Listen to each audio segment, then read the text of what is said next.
6 months ago, my life completely changed. I was appointed the administrator of 2 Catholic parishes here in Grimes County, Texas, Christ Our Light and St. Stanislaus. And since then, my life has become a wild but beautiful river of new faces, masses, ministries, dinners with families, long conversations, and listening to parishioner stories. The deacons, the staff, and the people of these parishes are so faithful, and I'm just super grateful to be able to serve them. So, welcome to Grimes County Catholic, our brand new parish YouTube channel. We'll be sharing reflections from parish life, vlogs, homilies, prayers, and commentary on what's happening in the world through the lens of faith.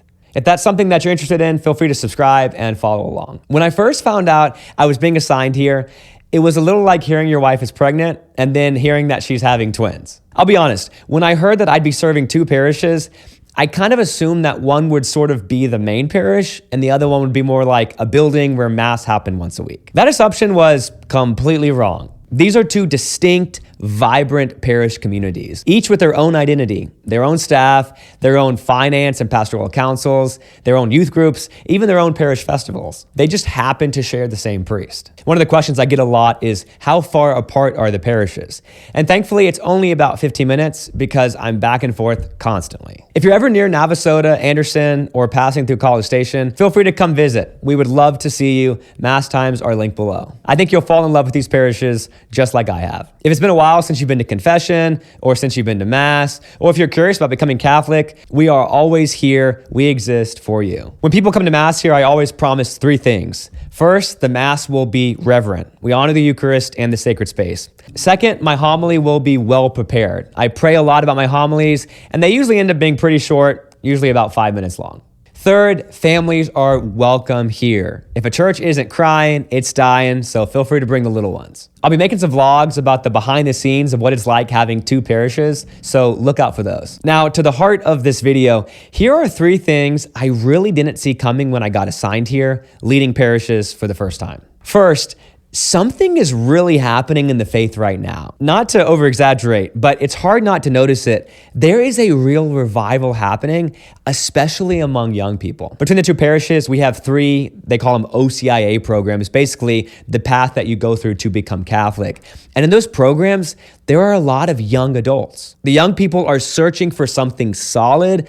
They don't just want trends, they want truth. They want something real, something demanding even, something sacred. Neither of my parishes is especially big, but our youth groups are thriving. Just the other night, our parish youth night had 90 kids there. And both parishes had record attendance at our parish festivals this year. People are hungry. And I'm seeing that when the church takes the sacrament seriously, people respond. The second thing that's been super clear is that we desperately need more priests. I mean, there's a reason I have 2 parishes. We're short on personnel. This past week alone, I had 4 funerals, I had daily masses, a lot of different parish responsibilities, and that's not that unusual to have a crazy schedule during the week. If we want there to be priests in our churches in the future, we need to be taking vocation seriously. Not just praying, that's important, but we also need to be talking about vocations. We need to be thinking about, how do we talk to our sons? How are we speaking about the priesthood in our homes? One major focus for me at the parishes has been altar servers.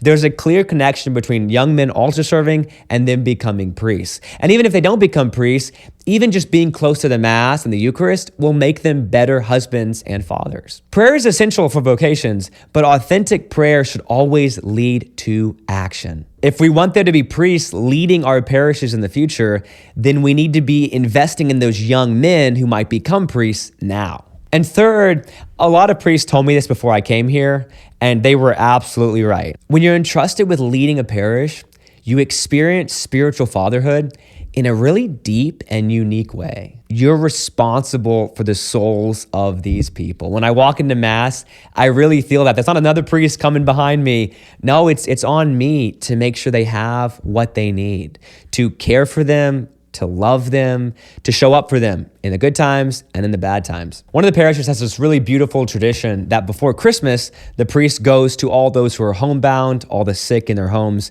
and gives them the anointing of the sick, brings them communion. If they need to go to confession, they can go. It's a really beautiful moment to be able, as a spiritual father, to go out to your spiritual children and to be present for them during such a beautiful season. Spiritual fatherhood is real. Well, there you have it. There is so much more I'm super excited to share with you guys. guys. So make sure you check back for future videos so you can follow along. In the meantime, please pray for me. Know that I am praying for you. I'm Father David Michael. We'll see you next time. God bless.